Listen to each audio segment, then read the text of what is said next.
It all began with an ordinary man, Albert Spaggiari, a simple photographer, a middle-class man, exhausted with his routine life. One day, he walked into Société Générale bank to withdraw a small amount. As he stood in line, something unusual caught his attention. A distant echoing sound beneath his feet. A drainage tunnel. His eyes scanned the layout of the bank. The locker room was directly above the drainage system. And then, a thought struck him. What if the bank could be robbed from underground? That was the moment. The birth of the perfect crime. Spaggiari spent days analyzing the bank's structure, security systems, and the underground drainage tunnels. And then, he made a decision. He wouldn't just rob the bank. He would execute the most daring bank heist the world had ever seen. A plan is nothing without proof. Spaggiari needed to test the bank's security. He returned to Société Générale Bank, this time with a different goal.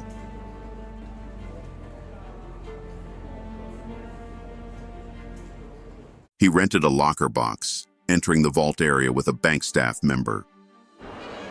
As they opened the vault door, he scanned the walls, the floor, the security system. And then, he planted a simple but genius test. Inside his locker, he placed a loud, ticking alarm clock. That night, as the city slept, at exactly 12 a.m., the alarm rang. A deafening noise echoed through the bank vault. And yet, no alarms, no security alerts, no guards rushing in. The system had a flaw. A sound-based security breach wouldn't trigger any emergency. Spaggiari smiled. The plan is on.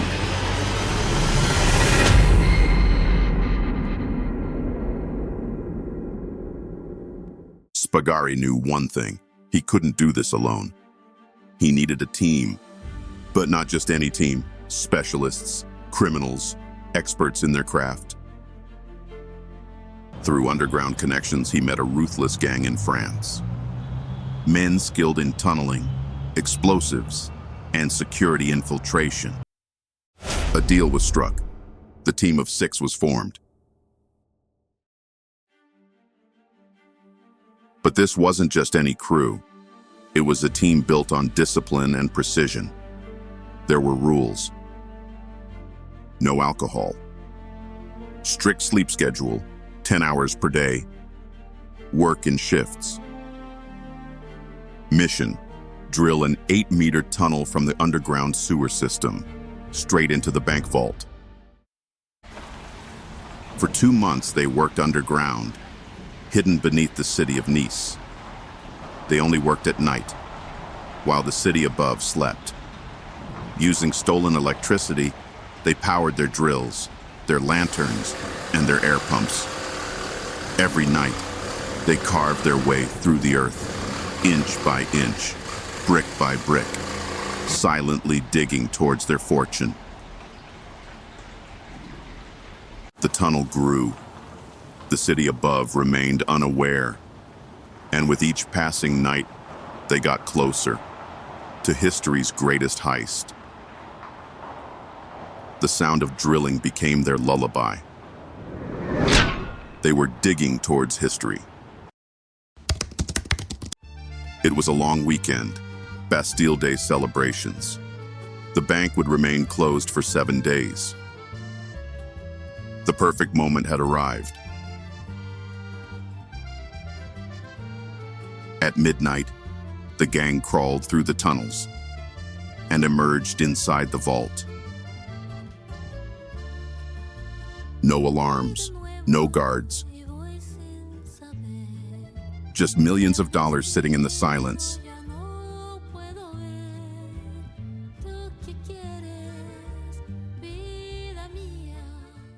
While some gang members relentlessly drilled and cracked open vaults, Two men took a moment to do the unthinkable. They cooked. Inside the very heart of the Société Générale Bank, beneath the towering steel vault doors, a makeshift kitchen came to life. The rich aroma of hot food filled the air as they stirred a pot, the faint clinking of utensils echoing against the cold metal walls. They laughed, poured glasses of wine, and savored the moment, sitting atop piles of stolen fortune, enjoying the irony of their situation. But they weren't here for leisure. Once the last sip was taken, they got to work. Stacks of gold bars, lifted one by one, their weight a symbol of victory. Cash, bundles of crisp bills, 100 million francs in total, packed neatly into sacks. Confidential documents, secrets worth more than money, taken without a trace. The vault, once a fortress of wealth, was emptied with precision. Not a single alarm had rung, not a single clue left behind. And just like that, as the long holiday weekend came to an end, they walked away, stepping back through the very tunnel they had carved for months. By the time the world woke up, the Société Générale vault stood empty, its steel doors ajar, echoing a silence that had never been heard before. When the bank reopened, everything seemed normal, until the staff entered the vault. And then, the impossible was discovered. The massive steel doors stood open, revealing nothing but emptiness. The cash, gone. The gold, gone. The confidential documents, vanished. The Société Générale Bank had just suffered the biggest robbery in history. The police arrived immediately. Detectives, forensic experts, and officers swarmed the scene, searching for any clues.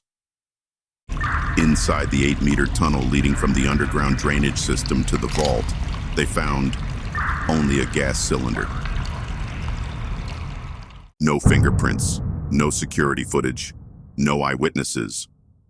The robbery had been executed perfectly. No alarms were triggered, no guards were alerted. It was as if the thieves had disappeared into thin air. The case seemed impossible to crack. But then, a small mistake. Among the people connected to the gang, there was a woman, the girlfriend of one of the robbers. At first, she kept silent, but as police pressure increased, she broke down.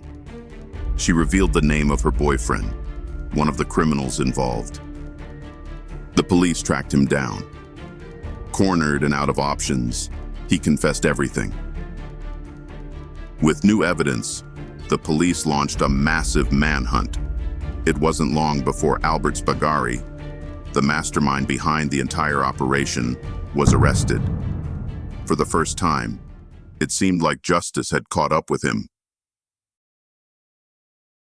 But what happened next? No one expected. Inside a small, dimly lit office, Albert Spaggiari sat across from 3 officials. The room was silent, filled with tension. But Spaggiari looked calm. No handcuffs, no guards, no weapons. He had planned the biggest bank robbery in history, and he was still in control.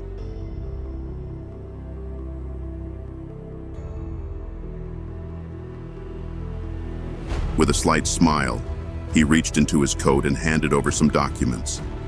The officials, curious but cautious, opened the papers and started reading. Their eyes moved quickly, trying to understand what was in front of them. For a few seconds, the room was completely silent.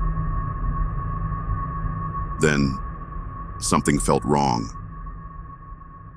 One official looked up, then another. They turned toward the chair where Spaggiari had been sitting. It was empty. Panic rushed through them.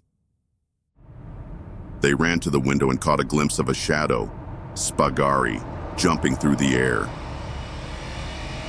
Spaggiari hit the ground, rolled, and jumped onto the bike without a second thought. The tires screeched. Smoke filled the air as the bike sped away. Within seconds, they were gone, disappearing into the city streets. By the time the police ran outside, Albert Spaggiari had already vanished.